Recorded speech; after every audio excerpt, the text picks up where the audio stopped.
পুলিশি নিরাপত্তা না মেলার অজুহাতে চক্রান্ত করে সমবায় সমিতির ভোট স্থগিত করার প্রতিবাদে বিজেপির আন্দোলন।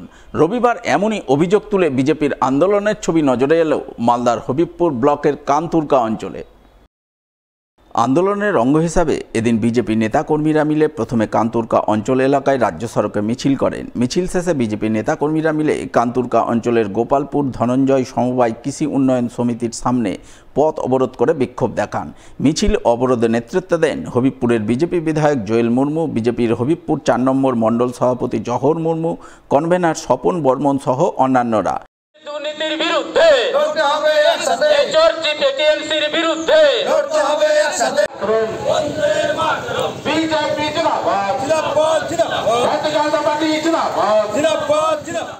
বিক্ষোভ কর্মসূচিতে সামিল বিজেপি বিধায়ক জোয়েল মুর্মু অভিযোগ করে বলেন, আজ রবিবার কানতুরকা অঞ্চলের গোপালপুর ধনঞ্জয় সমবায় কৃষি উন্নয়ন সমিতির ভোট হওয়ার কথা ছিল, কিন্তু শনিবার হঠাৎ করে সমবায় সমিতির পক্ষ থেকে তাদের জানানো হয় পুলিশি নিরাপত্তা না মেলার কারণে ভোট স্থগিত রাখা হয়েছে, যার প্রতিবাদে আজ তারা আন্দোলনে নেমেছেন। তার অভিযোগ, এই সমবায় সমিতিতে লক্ষ লক্ষ টাকার দুর্নীতি হয়েছে, গরিব কৃষকরা কোনো রকম পরিষেবা পাননি, তাই ভোট হলে সমবায় সমিতিতে বিজেপি জয়লাভ করত। সেই কারণেই পুলিশি নিরাপত্তা না মেলার অজুহাত দেখিয়ে চক্রান্ত করে ভোট স্থগিত করা হয়েছে, যার প্রতিবাদে আজ তারা মিছিল করে অবস্থান বিক্ষোভ করছেন। হঠাৎ করে আমরা কালকে জানতে পারি ভোটটাকে বন্ধ করে দেওয়া হয়েছে। যারা আজকে নমিনেশন ফাইল করেছে, যারা চাষি ভাইরা বিভিন্ন জায়গায় তারা ছিল ভোট দেওয়ার জন্য, তারা বাড়িতে বাড়িতে এসে রেডি হয়ে আছে ভোট দিতে আসবে, আর হঠাৎ জানতে পারে যে আজকে ভোট বন্ধ করা হলো। কিসের কারণে? পুলিশ প্রশাসন পাওয়া যাচ্ছে না বলে আজকে ভোটটা বন্ধ করে দেওয়া হলো।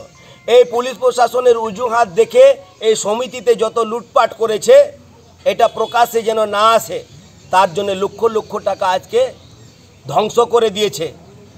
আর সেটাকে অজুহাত দেখিয়ে তারা আজকে ভোটটাকে বন্ধ করে দিয়েছে বলে আমরা রাস্তায় বিক্ষোভ জানাচ্ছি। বিজেপি জিতবে, দুর্নীতি বেরিয়ে আসবে।